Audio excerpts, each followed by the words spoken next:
So, hello everyone, and welcome back to the One Point Safety Show with myself, Scott Hartley, and my illustrious co-host, Scouse Andy. How are you, mate? Are you okay?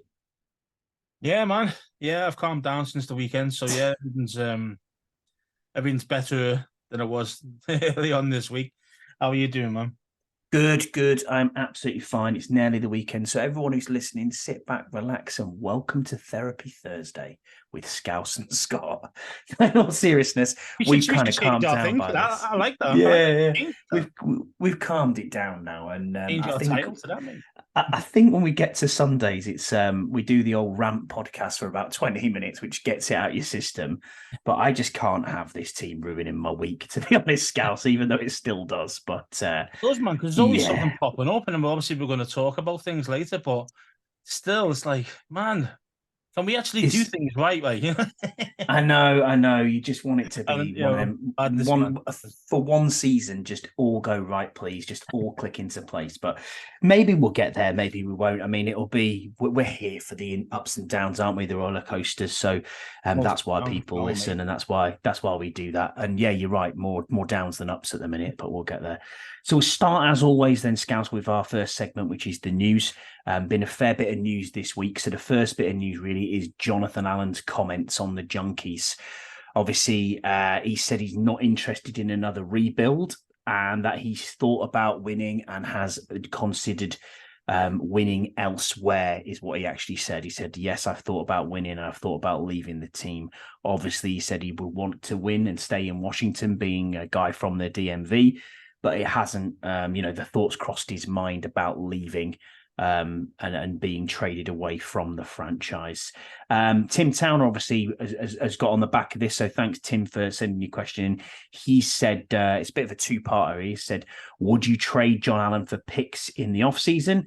And the second part of this is he's likened it to obviously Leonard Williams. So back in 2019, Leonard Williams was traded from the Jets to the Giants, and we got a third round and a fifth rounder. And then he was traded again from the Giants to the Seahawks this season at the trade deadline, where he's brought back a second rounder in 2024 and a fifth rounder in 2025. So I think Tim's kind of looking for something similar-ish to that if you go down the trading John Allen for picks route. What are your thoughts initially, obviously, on John Allen's comments, and then on whether we would trade him for pick scouts?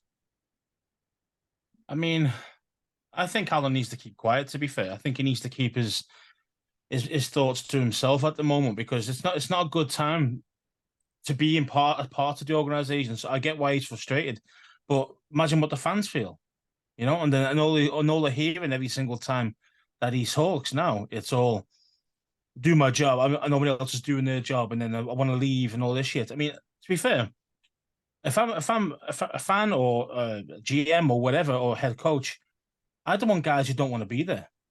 I don't care who the name is. If someone comes to me, knocks on my door, and says, "Look, Andy, I want to leave. This is not for me. This is shit." I'll go all right then, and I'd find the best way out for them, as in, but it's going to benefit both of us, mostly for the team because obviously you don't want to lose your star players. But still, if the star player doesn't want to be a star player at your team and produce to a star player level, then goodbye. There's the door, bro. Simple as that, you know. So to answer Tim's question, yeah, I mean, I think that's going to be the going rate even now. I think a second and a fifth, something like that, or a third and a two-thirds or something like that. You might be able to get for John Allen. You say he's not finished. He's still, he's only two sacks off his actual last Yeah, year's from record. last year's total. Yeah, People yeah, saying yeah. that he's been a massive down year. He hasn't really. He just doesn't. He just you expect more from him. Do you know what I mean? You expect him to get better every year. You expect more sacks every year. And to be fair, he might end up with the same as he had last season. And we thought he had a good season last year. So, so what? So I what do you think he think? just hasn't flashed, and that's the thing, isn't it? When you pass the eye test, you look at certain games and you think, oh yeah, Jonathan Allen's there. You can see what he's doing. It's a dominant force up front, and I think Daron Payne's performance last year helped Jonathan Allen in a lot of the ways. Yeah, initially it was all about John Allen, and then it was like, oh, actually, Payne's pretty good. Has the spotlight changed because Payne's got the deal? I don't know if he's now thinking, am I the actual guy around here? But ultimately, I'm with you, Scouts. I don't want to hear his shit anymore coming out of his mouth. Actually, it's really pissed me off. I'll be honest with you. For a good month now, all we've heard is total negativity out of Jonathan Allen's mouth. You know, it's gone from his body language is really effing bad. and blinding. Yeah, it's gone from effing and blinding in a presser afterwards, where he's been, you know, he had glasses on and he was giving it, I don't want to be here, I'm effing sick of this. It's the, you know, then it was we've had 7 years of this and I'm sick of it and it's I'm trying to do my job and everyone's trying to do their job. Look, he knows the situation. He knows that coaches are going to get fired, that people are going to go out, that we're going to clear out. We all knew this deep down going into this season. Everyone said this is a lame duck year for Ron. So how can the players not think like that? And ultimately, I also think that if you are a leader, they played like it's a lame duck year. But if you think you're a leader on a team, you've been in sports teams, I've been in sports teams. You lead and you follow by leadership. Leadership is about doing things on the field. And if he's not seen doing and he has that negative attitude, you're correcting what you're saying with stats. But if you're not seeing him flash and you're not seeing him do that on the field, people aren't going to follow you. Your words are just empty. He's the guy who's hyping him up before the game. Well, if your hyping up isn't working and you're getting 45 points put on you in every game, it's maybe not the right way to do things. You know? Look at the last raw defender we had, Chase Young. Look where he's at. But the thing is, though, Chase Young's at now a genuine contender. So John Allen's probably sitting there going, well, Chase Young didn't do shit compared to me over the years. And he's got his dream move over to 49ers, who probably realistically are going to be in the championship game and maybe even the Super Bowl this year. You know, so I get why, as a player, you think you're going to compare yourself to a Chase Young, aren't you? You're going to say, well, he got what he wanted. He wanted out and he got to a contender. And John Allen's probably thinking the same thing. Well, if I ask to leave, maybe I'll go to a contender. No, I agree with that. And I think you're completely right. I'm just trying to play devil's advocate. I mean, I still believe they should keep his mouth shut and he shouldn't be talking about this. And these conversations really should be between him, head coach, and the ownership. That's all they should be about. 100%. Not about us. I mean, don't get me wrong, you know, do we like to know people think, especially the players? Hell yeah, we do. But some things need to be kept in house, man. I'm not saying let's go and rearrange the deck chairs on the Titanic, but you know what I mean? You've got to think to yourself, hold on a minute. You keep things in house. You don't air your dirty laundry to the world and everyone and sundry can see what's happening. You know, it's the united front, isn't it? Behind closed doors, it might be melting. The fire, the emoji of the best is the dog having a cup of tea where the fire's going around him saying everything's okay.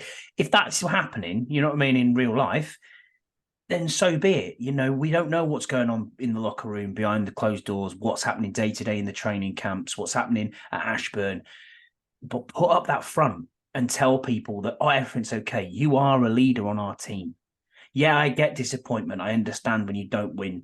When you don't win close games, that's really tough. The Seahawks game, for example, real tough. Quiet dressing room. I get that. Eagles, the same. Quiet dressing room. In-house game. Family business, as you called it. I understand that people will be disappointed.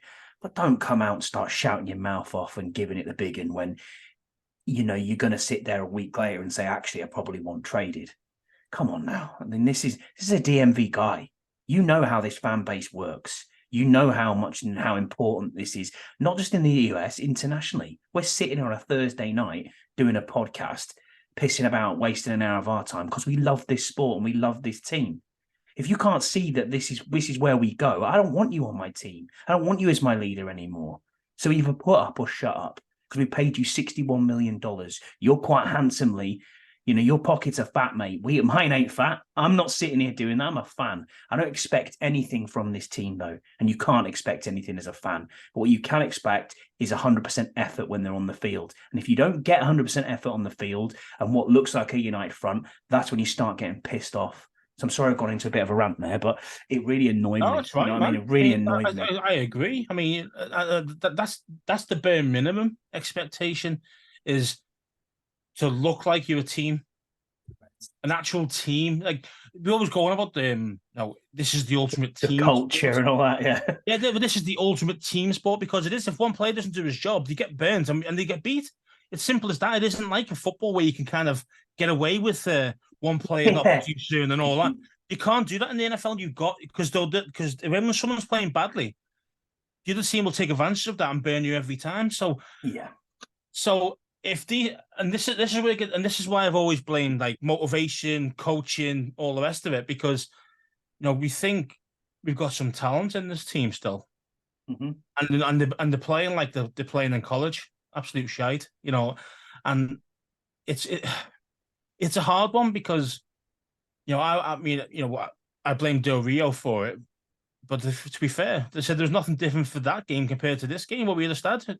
So yeah, I mean, but I wasn't expecting miracles from one. Don't get me wrong. Like we're going to come back to be like a top 5 defense after 1 week, but in general, it's It didn't look like there was much changed up, though, did there? That's the thing. It didn't look like there was much changed up at all. No, not really. Not really. I've seen guys getting burned still, and yeah, it's really difficult. But yeah, John Allen. Anyway, I mean, there's rumors today as well that there's rumors today that Detroit are interested in him apparently as well. So if they came in with what we talked about before, maybe 2/3 or a second and a fifth or a second and a sixth or something like that. I think contract as well. Big contract as well for him. He's already been paid. Quite a bit of that, wouldn't we? We'd have to be quite a bit on the dead cap. Well, not necessarily. It depends how much. Obviously, Detroit want to take that. So even then, it might be coming to right. Well, you trade him. If you're trading him, you're not taking any of that cap. I mean, you're not. Contract. They're going to take all that contract, but obviously we're going to get a dead cap, aren't we? So yeah, we are. Yeah. But I don't know what it is at the moment.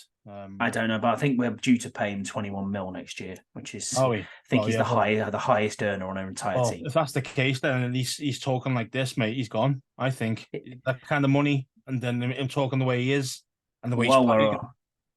While we're on it, I'll have a look. But yeah, a really, really annoying. You know what I mean? To come out and give us. I mean, we're all frustrated. I mean, look at Terry. I mean, Terry said it without saying it. Do you see the difference though in kind of how a player reacts to the questions that are asked to them?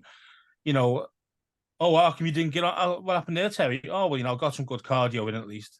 Do you see what I mean? So try to put the positive spin, knowing full well that the media will go, well, actually, he's having a sly dig there, but it's only a sly dig. It's not John Allen going, this is shit, this is bullshit, this is blah, blah, blah, blah. I'm sick of losing. Of course. I mean, Terry hates losing as well. He's not going to come out and say the shit that John Allen's saying, so, and he's borderline wanting to leave. I'm having a look here, and next year's contract for John Allen, it's 14 million base salary, 6 million signing bonus. He's got £1 million roster and a workout bonus of 500 as well. So it's a cap hit of 21.5. If we cut his contract, it's 12 million in dead cap. Right, so we saved 9. Mm-hmm. Well, yeah, I mean, to be fair, 9 million's a lot. We have got spare money to take that hit, but so I could definitely see him on his way. To be fair, it's a lot, but bearing in mind we've still got 15 million in cap space now. So if we take that over, that could negate. You're negating it all, then, aren't you?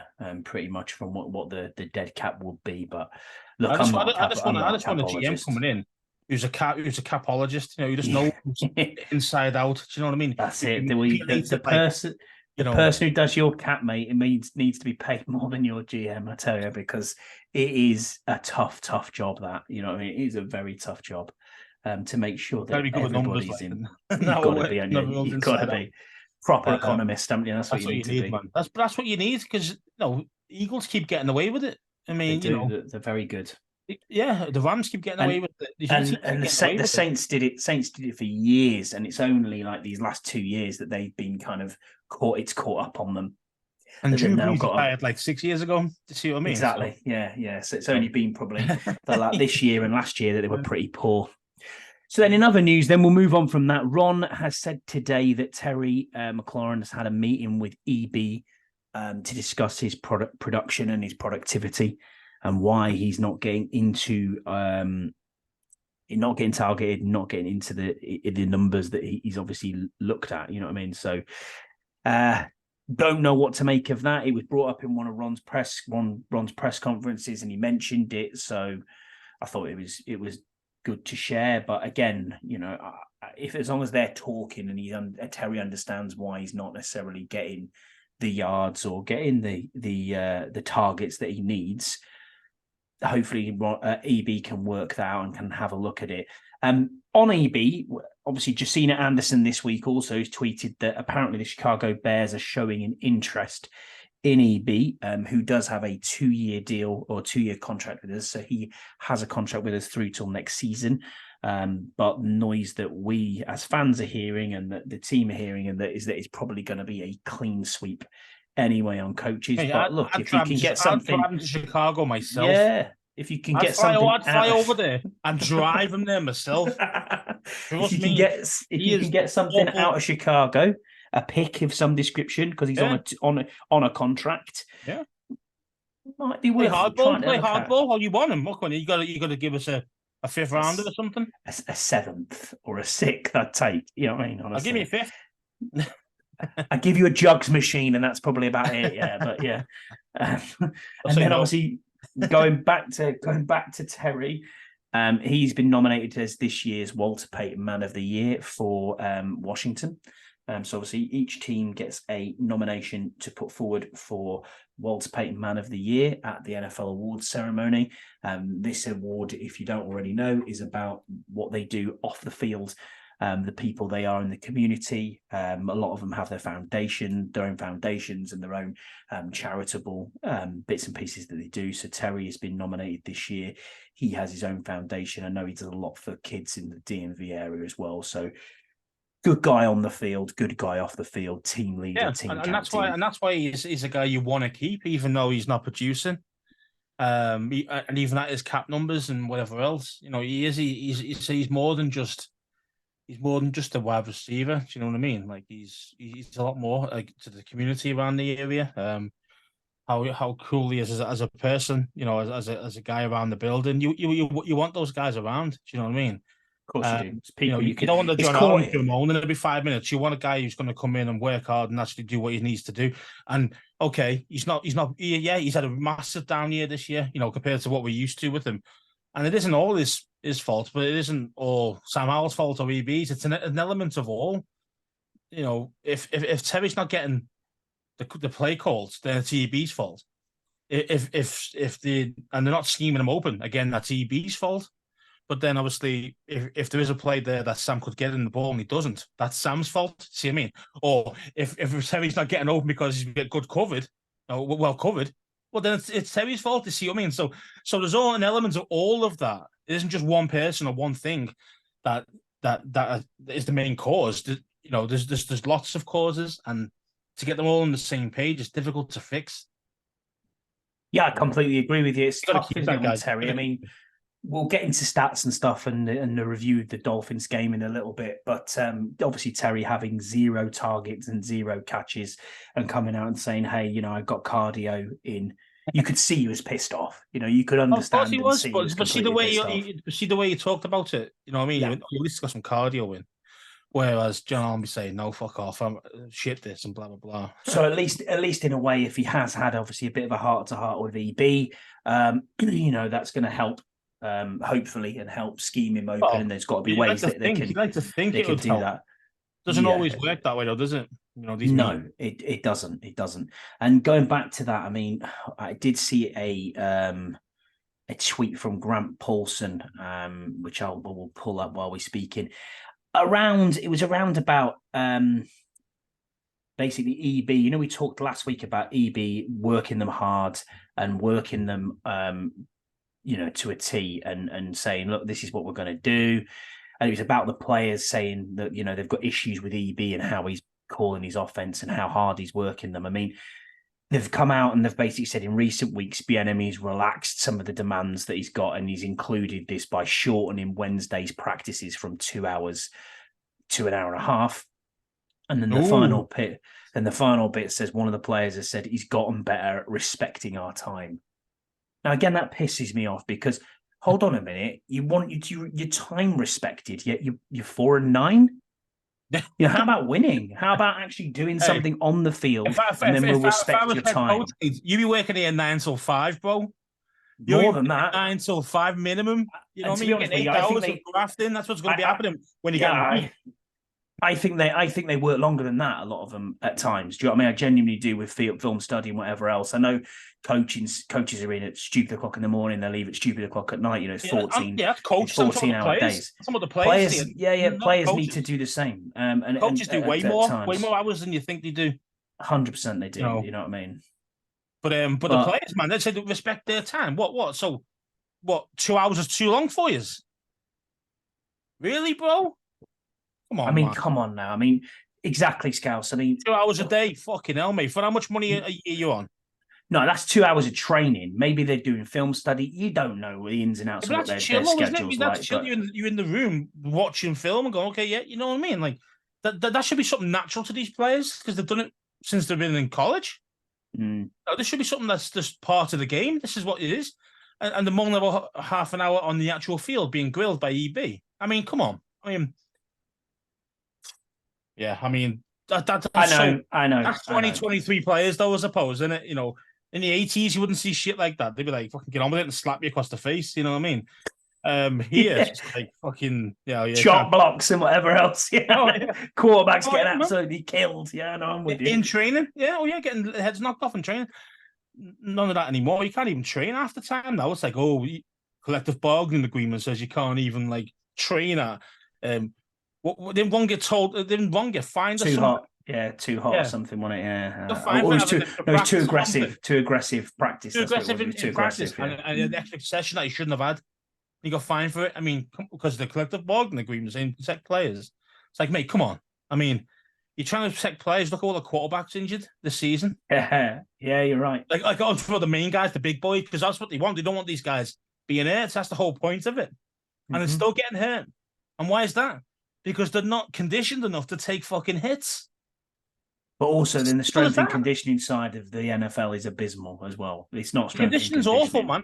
I mean, the guys are muscular meatheads. You know, don't get me wrong. But the thing is that the players, they can't handle contact. And you don't want to get the quarterback handling contact in preseason just in case you might hurt him. But the thing is, as soon as he gets into a game, he's got no condition of being smoked. And these quarterbacks get smoked when they get hit. You know, and no wonder these guys go down injured after like 3 tackles. Do you know what I mean? Like these guys they're not built to take the hits anymore. And years ago in training, those quarterbacks would be getting smoked and they'll be taking those hits and then going into games. See what I mean? Like and actually still being able to play because they're used to being hit. You see what I mean? Like their bodies are used to it, but they're not used to it anymore. It's like red shirt. You can't touch them in practice. You know, you've seen it in preseason. I mean, you know, you can't touch the quarterback at all. So, you know, it's and you wonder why quarterbacks go down after like, you know, a couple of games. Madness. It is mad though. The amount of quarterbacks that have been injured this season is crazy. But you know, it's just some are just unfortunate, but most of them are like just because of a tackle. Yeah, they are. You're right. You know what I mean? So the last bit of news then, Scouse, is the ticket prices rise, and it's rised by 9% on average. And obviously, Douchalicious, he's at a Deuce on X. He said, "Do you think there'll be a surge of a mass exodus of fans, or is it a surge or a mass exodus of fans, and is the future for the franchise?" So which one do you think it is? Are we going to see a mass exodus because the ticket prices have gone up, or are we going to see a surge of fans coming back to the team? What are your thoughts on the season ticket rises? Well, this was going to be my sizzle, to be fair. Right, well, there you go. We'll move straight into the sizzle then. Straight into the sizzle. I mean, it's going to answer all the questions that Deuce mentioned there. Seamless transition. Seamless transition, yeah. So, yeah, I mean, I think it's a disgrace, to be fair. It's all well and good increasing prices by 9%, but you think, well, that's not too bad, you know. And that's don't forget, that's for the shittest seats in the top of the row. You know, I spoke to Tim, you know, Tim Meek. Yeah. A good friend of ours and all that. And one of his friends has got dream seats on the 50-yard line. Do you know how much money his has gone up by? Doubled. So it's gone up by $6,000. It's gone up by $6,000. Gone up by $6,000, yeah. So it's £12,000 a season ticket, or dollars even. Sorry, yeah, it's $1, yeah. So it's what's that? About $10,000 in our money. $10,000, something like that. Yeah, English money. Yeah. And you think, wait a minute. I mean, it defies belief because I'd understand if we had a winning product on the field and we were contenders and all that, I can understand it going up, like especially like they are like the creme de la creme seats, like that guy's got, Tim's friend, but still, it's like, look, man, this is crazy money you were talking about, and what a time to fucking do it as well. Let's do it during the season when we're fucking getting blown out 45s every single week. And yeah, let's just double the price right now. Why didn't he just wait and say, well, okay, this is our plan. Let's get our GM involved first. Let's get a brand new head coach who's got loads of experience or a big name or whatever it is that gets the fans real excited. And then you say, well, look, I had to get these guys in. It's cost us a lot of money, you know what I mean? We've got to double the season ticket prices for you or 10% for you or whatever. Do it then. The timing is all wrong. I mean, why on earth would you do it right now? So at this moment, I just before Christmas, cheers, easy. Before Christmas, thinking, fucking hell, like you're going to be doing all this. I just think it was ridiculous timing for guys. They should have waited until, like, you know, say to hire their GM and everything else. So maybe February time, looking at then to increase it, right? Because at least then the fans will be like, okay, I can get on board. Okay, it's not great, but no, it doesn't taste as bitter. Right now, it's ridiculous because the team is fucking awful. So, would you want to go? Oh, by the way, I'm just going to double your season ticket price next year. How'd you like that? Yeah, because I'm really loving the fucking content on the field at the moment. I'm really loving the quality that we've got. No, we're not. You see what I mean? So and these guys, and so to answer Deuce's question, there's going to be a lot of fans who aren't going to renew their season tickets, because it's done at this time. It's a big balls up by Josh, this, you know, to do it at this time. If you are thinking about, you know, trying to recoup some of your money, and I understand why he wants to increase it. He spent 150 mil on the stadium already. Yeah, you know, he's just paid $6 billion along with his buddies to buy it as well. So I understand why he wants to increase it, to increase the ticket prices. But what an awful time to do it when we're in such a slump. I mean, it's just the worst ever you could do it at. You know, I think it's gonna hurt a lot of fans. A lot of fans are gonna say "F you, see you later." Yeah, I think a bit of a disastrous move. I agree with you. I mean, there was a period, probably I think it was like 3 weeks ago, maybe even a month back now, where they opened season ticket renewal and said, "Look, you're a season ticket holder. You got a 2-week window now. If you renew it now, the price doesn't go up." Whether they had to wait until that came up, I mean, people can come and contact me on X and tell me differently. I don't know. My season ticket with Burrows, we have renewed for next year, and there was no increase in cost at all, 0. But we are in the cheapest seats in the house, so maybe that's why. You know what I mean? But there was no increase at all. That's probably where the 9% average comes in. So this is how they manipulate the number. Of course they do, yeah, absolutely. You are on the creme de la creme seat. It's double what it was.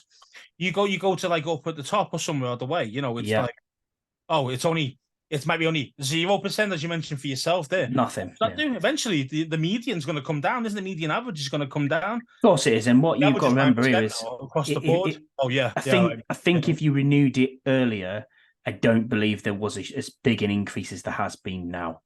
I think Keith did the same thing. He's a season ticket holder. I think he renewed immediately, and I think he didn't pay a huge increase. But people like Joe Hall, you know, Hog Farmer Joe, I mean, I've spoke to him about it, and it's a $600 increase. So he was saying it's gone up $300 each season. So he's gone from, it was like 300, now then it was 6, now it's 9 this year. I mean, for the same seat, what? You're like, hold on a minute. Plus, then you've got parking, then you've got traveling. Yeah. It's just they're changing that up as well. You know, they're changing it. You know, the color. I saw that. Yeah, I saw that. Yeah, it's so the red's still the same, but then there's going to be a burgundy bit, and then there's going to be gold, a black bit, or something like that. Yeah, I saw that too. I just orange and shit. It's difficult, really difficult times as well, especially in, you know, every country at the moment. The squeeze is there, the pinch is there. Everyone's got a cost of living crisis as we have in the UK, the same in the States as well. You know, money's not necessarily the thing to go. So people are cutting back on what isn't essential. And to be honest with you, that's why we saw a sea of Miami fans on Sunday last week. You know, that was basically a home game for them, for want of a better term. Everywhere you looked on pictures on Sunday, it was teal shirts in the stands. So yeah, I get it and I understand it, but because the product on the field is awful, people aren't showing up. They're just going, do you know what? I can sell my seat on Yeah. StubHub or whatever and Get your money secondary back at least, market and cheers easy. yeah. Yeah, Uh, and make your money. And it's so frustrating. It's so demoralizing as well. I mean, it must be for the fan base who go every week, and because demoralizing for me to see that. And I say we live over the other side of the pond, you know what I mean? And we're upset about seeing shit like that. Oh, absolutely. Yeah, So what's it like absolutely. for the guys who are actually going to meant to have been there who are selling their tickets because they know how bad this team is at the moment? Yet again, yet another wasted season, So Yeah, uh, it's another season of meh. So yeah, well, I mean, where's the yeah, Met? Where's the we'll Met? get it is. We'll get into it then. We'll get into it. So we'll review the Dolphins game very quickly, and it'll be kind of like the Cowboys game where we pretty much skipped over it again. 45-15 this time. So we scored 5 more points than we did the week before, but a collective 2-game total now of 90 against 25, which just is depressing as it gets. We dropped down to a 4-9 record. Sam Howell's stats was 12 of 23, 127 yards, 1 interception, which was a pick six. That's now his 3rd pick six in 3 games. So to be honest with you, I don't want to hear the fans telling me that he doesn't make the same mistake twice, because this is 3 games on the spin now. And also, Most of all different throws, though, I suppose. They are. But this is two rushing touchdowns as well. One of them was very good. I've got to give him his props for that. He had an okay game, Sam, but that begs the question. Then looking at that, I mean, has the Sam Howell train slowed down a bit? Are we getting off the train? Are we, not me in particular, but do you think the fans have kind of now taken a second look and saying, is he actually the guy? Because going into the draft now, we've got a 4th. I mean, this is terrible. It's November, well, just December, but we've been talking and doing mock drafts for 2 frigging weeks now. You're in the middle of November and you're doing mock drafts. What the hell's going on? That shows this is supposed to be. Yeah, this is supposed to be. It does. This is supposed to be the time where you're going, looking forward to the playoffs. You're looking at how far down you can get. You're working out ways you're going to get there, and here we are. Going to make it. No. Yeah, here we are on a bye week with 4 games to go, talking about who the next GM's going to be, who the next head coach is going to be, researching GM and assistant GM prospects, and what if we get Joe Alt? Or what about Olu? What about quarterbacks? Yeah. I mean, fuck it. What are we doing? Year on year, Scouse. I mean, when will it painful, ever man. When's it ever going to change? Oh, this is it. You see, you hope that the ownership is going to make the difference, but. I just hope it's going to work, man. Because I do too. Oh, we're all losing hope, man. I think that's it, and I think do you know what I really think the problem has been this year? Has been the super high that we had when Dan went and Josh took over, and it was brimming with confidence, and the whole. You could see that the whole of the DMV was enthused, like, oh my God, this is amazing. And then to absolutely drop a bollock and play as bad as you are this season is just, Basically, that was our Super Bowl. Smoked. That was our Super Bowl. It probably was. Dan got binned, and do we have to have 1 year of awful, mediocre, terrible team to hopefully have a. I mean, I'm sick of the word rebuild, but we're there, aren't we? You know what I mean? Is it going to take another 2 years to pretty much get to where we are? If you think about this team, if you say, okay, then name me 5 players that you want to keep going into next season, you'll find it hard, man. You'll find it hard. Only find 3, probably. The way the contracts are, how they're playing. Who's on? Do we re-sign anybody or do we let them go? Those type of things. Mm-hmm. If you look at it, if you say name me 5, and that's including all the three areas, offense, defense, special teams, you probably got you're looking to get 5. You'd be looking to get 5 guys. You think I will definitely want to build around these guys. I can think of 3, and that's probably about it. So I'm going to go. I would go B Rob. I would go Howell, and I would probably say Terry, because even though we know he's getting on and he's on a big contract, if someone comes in with the right offer, you have to consider it. Then you're probably looking at. I think you're probably looking at Payne, maybe Cam Curl if you can sign him, and Curtis Samuel's become a priority re-signing for me, as long as he's, as long as he takes a decent wedge. I mean, he's Yeah, don't forget that he was projected. on 10 mil a year. Yeah, but his projected Contract. total now is 5. He's just over 5. Is what the market value of him is apparently. So he thinks that, or people are thinking that he's going to It's a take down year. off his wage. Half. Yeah, half. Don't think so. Especially that he's producing as well. No chance. So No, he is in all honesty in the last 3 weeks he's probably been our best receiver.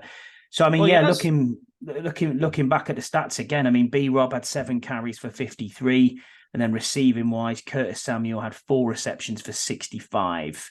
The defense, I've just put. I don't think Tua had any pressure. None at all. I don't think he had to do anything. They had 6 tackles for loss in total. Cody Barton had 2. Jamin Davis had 2. And I think Tuhill had the other one. I mean, there's just zero pressure at all. Yeah, and ultimately, we probably on the running backs, not on Tua. They're not sacks. Yeah, they were. You know what I mean? They were. We went through. There was no sacks at all. 0. Yeah. So I mean, no sacks. So this is the second week in a row that the cleaning lady or bloke, whoever it is, that can just hang the jersey back up and say, use that again next week because it's not even dirty. It's just embarrassing. I think seeing Quan Martin on the third play of the game get absolutely destroyed by Tyreek Hill 1-on-1. Just that was a tone setter, and you knew straight away. Well, this is going to be an interesting game here because Cam Curl again. I mean, there's no safety help over the top. Nobody played well. I mean, being honest, nobody played well. As in, like, whoa, you stood out. Like, I mean, defense, I don't think anyone showed up. I think that was top defense. And offense, I say, one thing about Sam Howell, even though he did play poorly, I thought he had a bad game. But he's got fucking balls of steel, man. He really does. He's hard as nails. He's brave as it gets. Sometimes to his detriment, to be fair. But I want my quarterback to be like that. I don't want him to be a fanny. You know what I mean? I want him to be hard as nails, and Sam is. So I'm still on the Howell train. Yes, he needs a lot better around him. Yes, he needs better coaching. Yes, he needs a lot. He needs some work. Yeah, 100%. But he's got the tools, and that's all you want from a guy who's only been in the league 2 years. That's all you want. A guy who's got the tools and that you could tweak and make it better. You're right though. People forget, right, and they look at these generational talents and they go, "It's too easy to give up immediately on a quarterback, especially when you have what is in essence a rookie quarterback." We give up as fans. We just say he's not the answer. Move on, because that's all we've ever seen in this franchise. All we've ever seen for the last 15 years is retread after retread. Priority free agent. One-hit wonders, Carson Wentz's, Taylor Heineke's, Case Keenum's, fucking Fitzpatrick. I mean, Christ, the list is endless. You're going back to the nearest we've had is Kirk Cousins. Before that, possibly RG3, who was a flash in the pan. Were hounding Cousins out. Of course they were. Of course they were. Best quarterback since Polly Thiesman. Yeah, and then you know what I mean? Like, you're not wrong. And then you go back and you go, right, okay. We're now going to try and develop a guy who we've actually drafted. This is his first season starting. He had a decent game at the end of the season against what was, everyone claims, Dallas weren't playing for anything. They were, and it was a good game. And we thought, well, there's a body of work there that we can potentially go off. Decent enough preseason. And you're thinking, yeah, this is going to be okay. Yes, he's taking massive number of sacks. But at the same time, he's putting the numbers there. He's on pace for 4,500 yards. And he's on almost a 2-to-1 ratio on touchdowns and interceptions. And that's what you want. I can cope with that. No one remembers Josh Allen's first season. No one remembers Trevor Lawrence's first season. No one remembers how raw Patrick Mahomes was when he came in. What can you do for me lately? Exactly, Scouts. That's what it is. So at the moment, because he's not playing that well, he's getting grief, he's getting grilled, he should be benched, all the rest of it. Play Brissett and all this crap that you see from some fans on Twitter, which is insane. But if you start to see the improvement, if you start to see that, look, this guy's putting on big time numbers now. Again, we're not going to see it this year. We're not going to see what we're wanting to really see from Howell. Because let's face it, this team is down tools, and the offensive line wasn't good enough in the first place.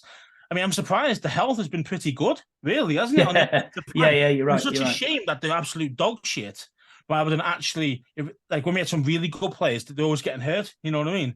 on the offensive line. So how unlucky is that, in general? But yeah, man, I just think it just needs a bit of patience with Hal. But I know, but you just don't know what's going to happen from the new GM. You don't know, and the new head coach. You don't know if you want him to, if they're going to keep him. Did you want him around? Did you want him to build around him? Or do they want their own QB? Which, again, I mean, it's all right. It's all right for notices, and it's all right for news articles and tweets and whatever else coming out the building saying, "Oh, the people in the building believe that Sam Howell's the answer." That's great, but the people who are in the building right now aren't going to be there in 4 games' time. Yeah, so you know what I mean? Yeah, exactly. Going to be there. So Josh and Mr. and Eugene. That's it. You know what I mean? Yeah, You don't have anyone else. Yeah, Mr. Shen, and that's it. So you're thinking to yourself, hold on a minute, where are we going to go here? We have to develop Sam. He is my guy moving forward. I just think to myself, the 90 million that we've got is a bit of a fallacy as well. It's a bit of a myth because, we've got 26 players we're getting rid of off the books. If you cut Charles Leno as well, you're getting more money into the pot, but there's 27. If John Allen wants out, there's 28. You see, hold on a minute. That is a basic, like a massive overview of roster. It's half the first team. And of course, the reason it all went wrong in the first place was Ron Rivera went back to Carolina and said, I'll sign any fucking bum off a practice squad who I've known before. Anyone who's in Buffalo, you're not playing, come on over to Washington. We'll sort it out for you. That was Ron's problem. He didn't sign people who he didn't know, and he couldn't perceive as trust. I think that's the problem. You see, is like he doesn't give anybody that he doesn't know a chance. Correct. If that makes sense. And we're all sitting there screaming the minute a line. We're sitting there screaming the minute a linebacker comes up, and it's like, oh, come on. No, we'll get some bum off a practice squad in Chicago. Yeah, we can coach these guys up. No, you can't. You've proven you can't coach anyone up. Yeah, I don't know. From any players that were there when Ron started to Ron's team now, and if there was probably a few guys who were there, but how many have got better over these 4 years? I honestly cannot name. Well, I'm going to say none. Who's got Terry? better? Terry, maybe. Even then, that's on his work ethic. That's not because of Ron. Ron doesn't even speak to Terry unless it's like match day.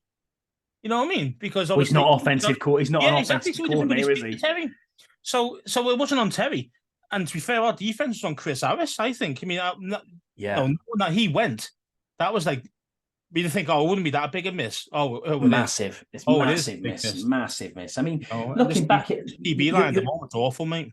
You're right. Looking back at it, I mean, who has got better? Yeah, that's what I'm saying. Who's got better from Ron's day one to Ron now? Any of the players that's been under him for 4 years or 3 years, whatever it is. I don't think there's anyone who's got better. None. I honestly can't think. Well, Jahan Dotson's got worse this year. I mean, I get you get a second-year slump. I understand that, but he's got significantly worse. He's dropping balls. He'd never drop balls. I'm blaming not even for his collegiate career. And you're thinking to yourself, hold on a minute, what is actually going on here? But yeah, I'm blaming EB. I think he's ruined confidence. I think if you ride some guys, you can't ride them that hard. You've got to be an arm around the shoulder. You've got to. This is where your man management skills come in as a coach. You can't just have it. This is my way or the highway. Some players will respond fine to that. Some won't. And the newer guys coming through, they've been told how great they are the whole life. And the thing is as well, and then you get to the right level, the highest level, and then you go, by the way, now I'm going to get this guy calling me shit all the time. And you wait a minute, and then it starts to mess with your own head because you start to overthink things. Like, is everyone else lying before this guy, or was it this guy, or you see what I mean? You start questioning yourself, and I think what's happened, he's lost his confidence. I think Dotson. I think he's lost his confidence, and I blame that on EB. I don't blame that on anybody else. These guys have also come from elite schools. They've got everything they possibly want. They've got the facilities are there. Their facilities in college are better than ours. Miles better. By far, it's one of the worst. Yeah. One of the worst training facilities. It was the worst. It was the worst one. It was rated the worst. So you come here and think shit. You know what I mean? And then you got these guys. I'm getting paid millions of dollars. But you've got to remember that you've got that high of the draft night where you are elite. You've made it. You've done everything you possibly want. Your family's proud of you. Everything. You know what I mean? Yeah. It's all everything what I always dreamed of doing. And then you get there and you've got a guy who's absolutely calling you out every 2 minutes. Screaming at you for 2 hours a day. It's bound to get to your confidence at some point. It's bound to grind you down over if it's every single day this is happening, and multiple times a day, not just one-offs, and Yeah, I think EB's hard coaching is I say some guys will respond to that okay and totally fine, other guys won't, and I think that's where he's really missed the step that he's not really. No, Jahan needs an arm around the shoulder. You can tell he's that kind of guy. He needs an arm around the shoulder. Look, mate, you're great. I still believe in you. Blah, blah. You need to say stuff like that rather than saying, you shit, all this type of stuff, which is what EB's probably saying because that's how he speaks. Do you know what I mean? So, yeah, I mean, yeah, I think EB. I'm good. I'm good now. I'm good. I'm EB. done. I'm done with him as well. Good. I'm completely and utterly done with him. I mean, Chicago. Honestly, I honestly think I can start to understand why 14 teams passed on him as a head coach, or why he's always either. They must have had inside information about this guy because why would you? How would a guy somebody so revered out there in the NFL kind of sphere to then not get a head coaching job? I don't think it's 14. I think I'm probably bullshitting. I think it's around about 6 or 7, probably. I don't know, but I heard 14 somewhere. I don't know that might be over 2 years. Do you know what I mean? Because 3 years, 4 years. Yeah, you don't know. Yeah, they're looking at him 2 years ago going head coaching. He never got a job. So, I mean, here's the funny thing: is what is the turnover? Probably about 20% of the NFL, 30% of the NFL every year gets a head coaching change. And if you look at us as a destination, I actually think we are preferentially probably the best destination. Maybe number two. If the Chargers fire their head coach, who is absolutely abysmal. Yeah, I mean, what is it? Well, I can't even remember that guy's name now for the life of me. But anyway, if he goes, then Brandon Staley, that's who it is. If he goes, which it's highly likely he's going to go, they've got a better quarterback situation. It's one of them teams where you can go to and go, you know what, that's great. But it's not Belichick, isn't it? Yeah, but it's not a team that you ultimately stay out and go, oh yeah, that's where I'm going to want to go to. I mean, we've got 90 million plus in cap space.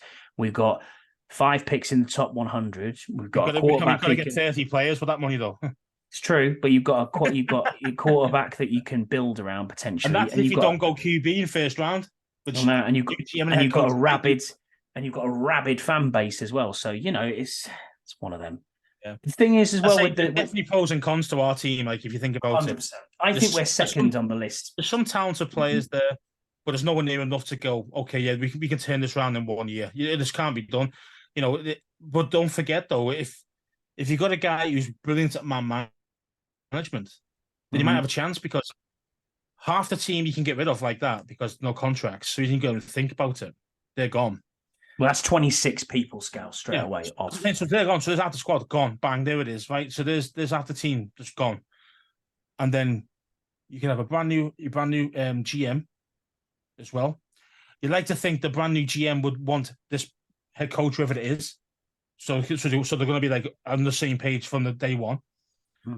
And then you've got a couple of pieces, but I think, as you say, you've got the rabid fan base, so it can be good and bad.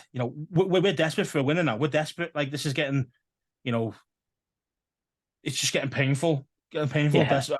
It's getting.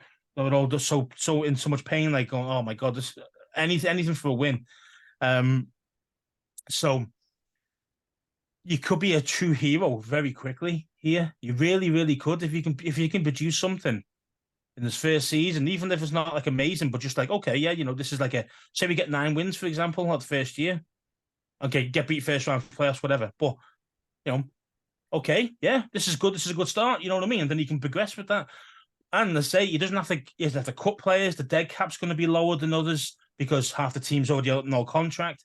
So there's so many opportunity to really flip the actual squad over very quickly and actually get it the way you want it a hell of a lot faster than say other teams could because of their contract situations.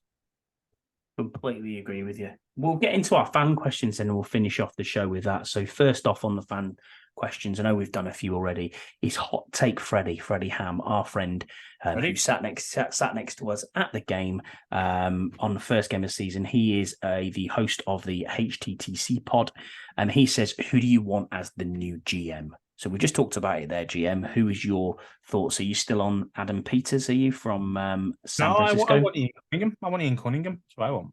Do you? Where's he at? Is he at the Bears? the Bears. I think there's been talk about the guy at the assistant GM at the Dolphins as well. He's been heavily talked about, and there's a chap at the Colts as well who's probably The Colts is another good one actually. Yeah. I mean, on the block. we've But got. I'll be perfectly honest with you. I don't know names off the top of my head. I'm gonna have to research this and have a look through. But I think what you got to understand is like Miami, their guy's not going to want to come here. Why? Because one, they're doing really well. Two, the head coach hates us. 49ers is exactly the same situation. mm-hmm. You know, Kyle will want one of his boys coming over to us. Do you know what I mean? You know, It's an Kyle opportunity, though. anybody. It's a job opportunity. Money talks, Scouse. He will talk all the shit about us. You'll tell him all the internal secrets, everything that's gone on. Say, you sure you want to go over there to that shit? I know it's new ownership, but you know what I mean? Telling you, Kyle hates us more than anybody the way we treated his dad. You know what I mean? True. True. So you're going Ian Cunningham from the Bears, are you? Yeah. I like him. I like what he's doing. I don't like the possibility of hiring EB as your head coach, though. I mean, I know it's not his main decision, but you know, I pump the brakes. And on that, Justin Fields is apparently on the trade block, so pretty interesting. What happens there? So yeah, try this for a little scenario. We get Cunningham in. His first thing he wants to do, he gets his coach, and the first thing he does is get his trades for that quarterback. For Justin Fields, could work in a different setting. He's talented. He's just a talented guy, he's just inconsistent as well with his passing. But you know, interesting. You know, he would get people sitting in the seats though. He would do. You're right. He'd get bums on seats. He absolutely burnt us, didn't he? So yeah.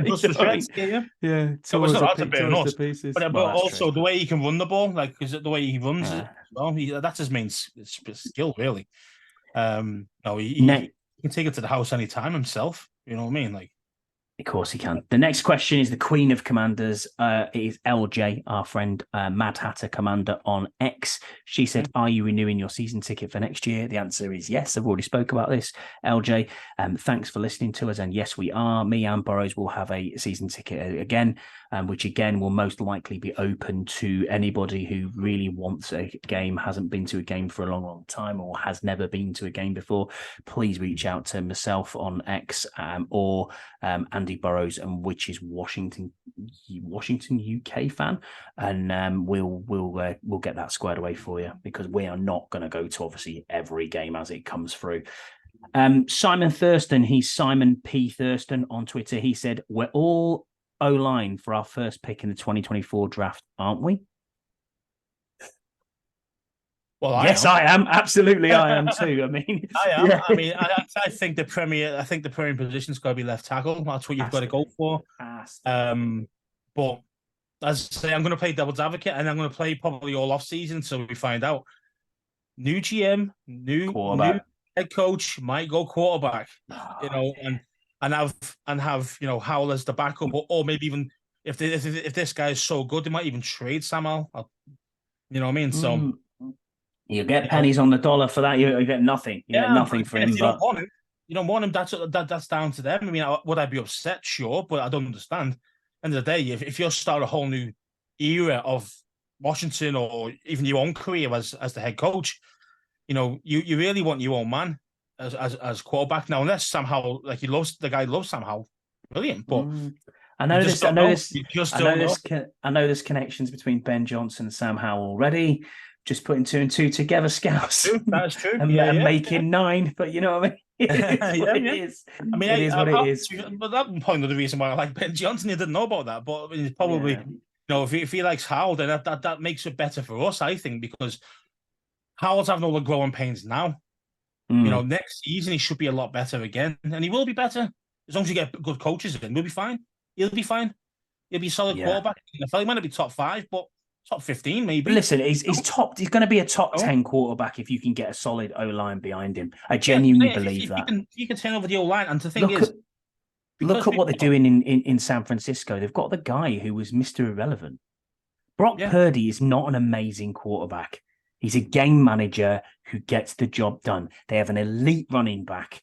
who they traded for, and Christian McCaffrey, who is amazing. Brandon Ayuk is awesome. Deebo Samuel is awesome. They've put the pieces around that side there. Kittle's great. The offensive line is pretty much one of the best, if not the best in the NFL. And then that's another reason why Purdy looks good as well, because he gets that is it. And he's fast. He's actually pretty fast. Yeah, he is. You see him run. I think he's become a better athlete this year, Brock Purdy. I'll be honest with you. I think he has become a better athlete over time. He's not the same guy he was last year. So it's an interesting one, and we could have that with Sam Howell quite easily. But as you said, Scouse, and I'm fully on board with what you're saying there. It is purely and simply down to the fact that who the new head coach, who the GM comes in with, we have to do due diligence on quarterback. We have to do that because of what could it speed up our process from being nowhere to hopefully play a regular playoff contenders is.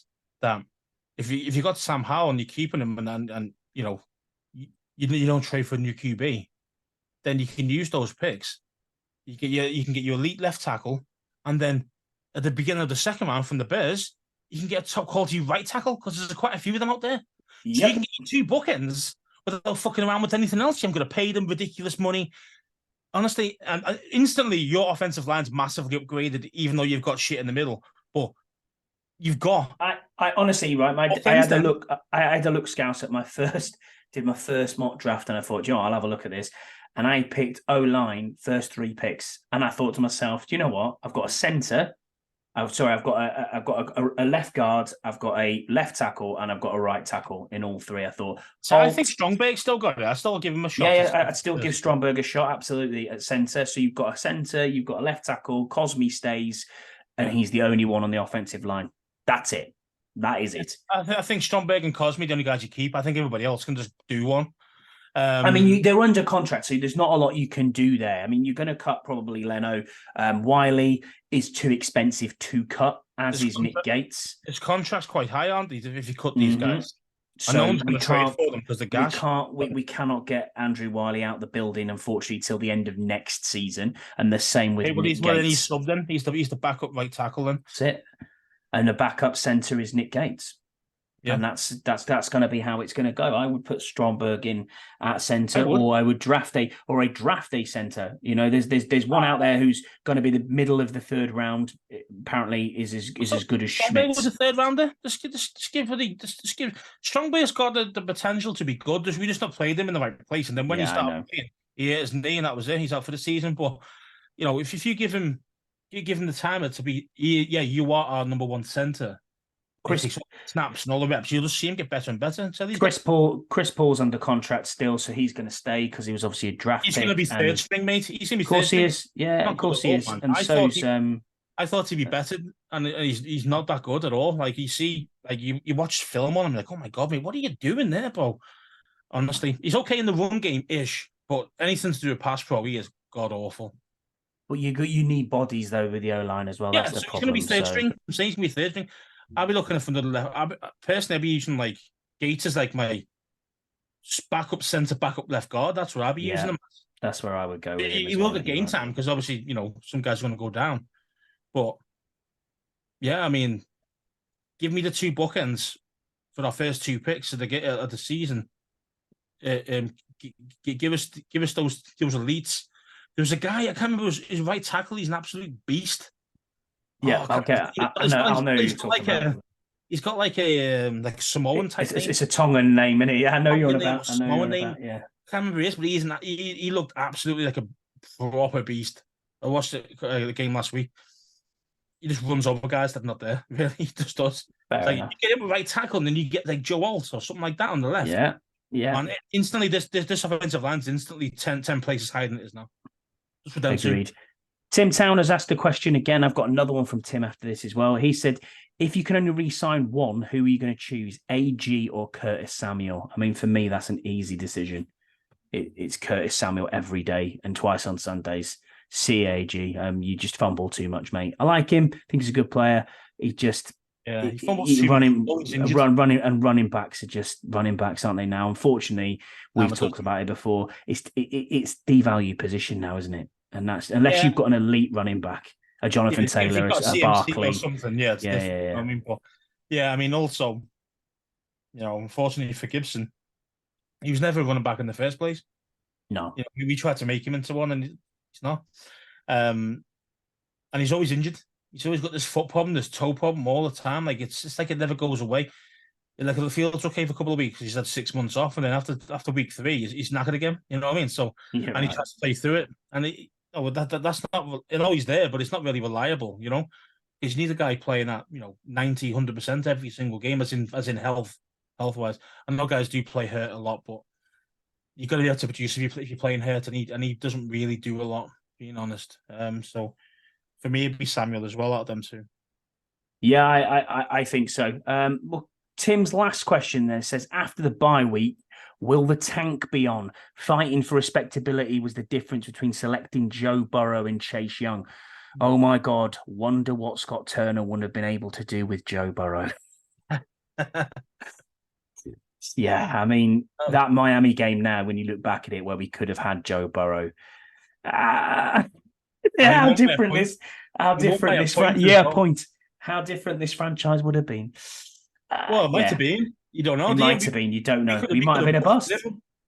We could have busted him like Chase. We don't know. I mean, our field's always full of injuries, especially when Joe Burrow did his ACL on our actual field as well. He did, yeah, you're right. So you don't know if this guy was going to stay healthy. Yeah, and he's been injury prone as well at the Bengals as well. He has been, yeah. He's had a few injuries there. Season, and then he got his wrist, and that's him done for the season. So, I mean, obviously, would have rather have him than Chase Young? Hell yeah. But again, look at the contract. 270 mil or something ridiculous. Yeah, they signed him on quite quickly as well. I mean, the tanking part of that question, Tim, I don't think people tank genuinely. I really don't believe that. I think coaching might strategize for people to tank. Do you know what? I actually believe we are tanking, and really, I don't normally say that, because I think there's always, there's the professional pride in you as a player. I was going to say, do you not think as a player that you want to put film out there for either another team or for a team that you're on, because it's a short career? What's the average? Like 3 seasons or something is the average for an NFL player? Unless you're a good player. Yeah, but I mean, I just think. But think about it though, how bad these guys are playing. They're not even doing the fundamentals. Now, as a professional, you should know the fundamentals without anybody coaching you anymore, because you've had it drilled in from high school, you've had it drilled in from college. You should know to tackle, for God's sake. See, I mean, even basics like tackling, be in the right position. You play zone, you're in this part. Yeah, okay, I'll be in the right place. None of that's happening.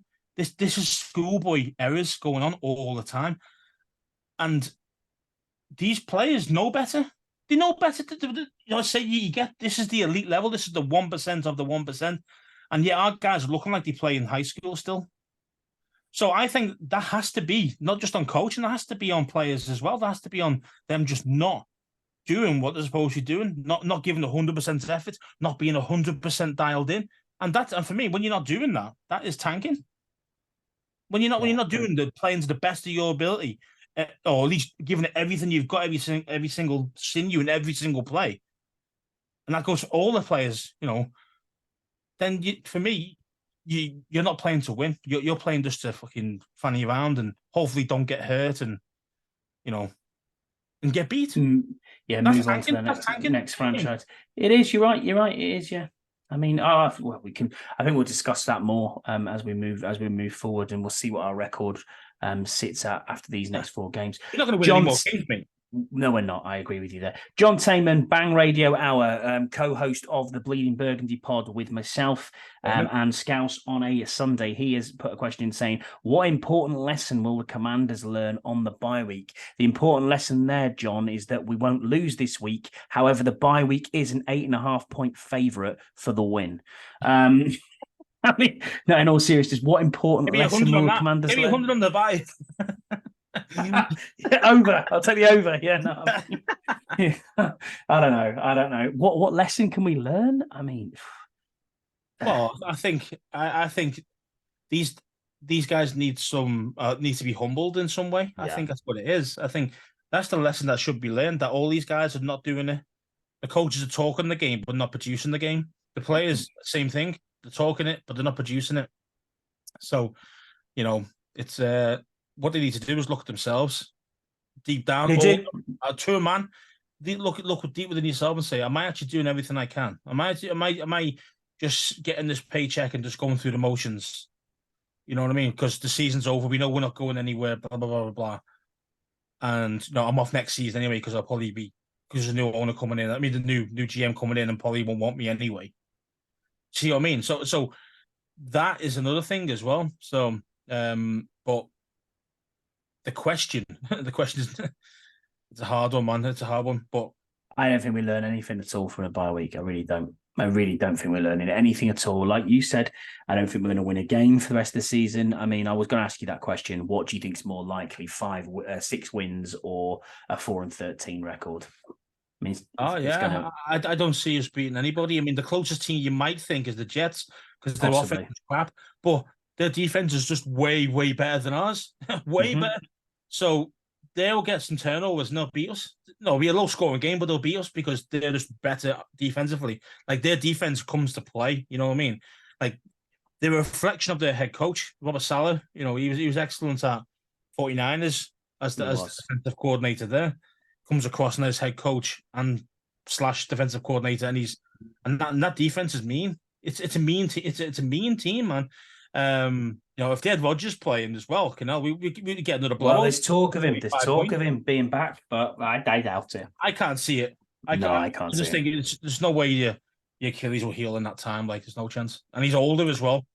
Exactly. Something, So in response to John's question there, Max Taman, John's son's put in, I think Ron is going to go on a seminar for power poses and try and intimidate the other quarterback to throw more interceptions. Because arms folded. Terrified of his stone face and his flappy arms, his folded arms guy. Mr.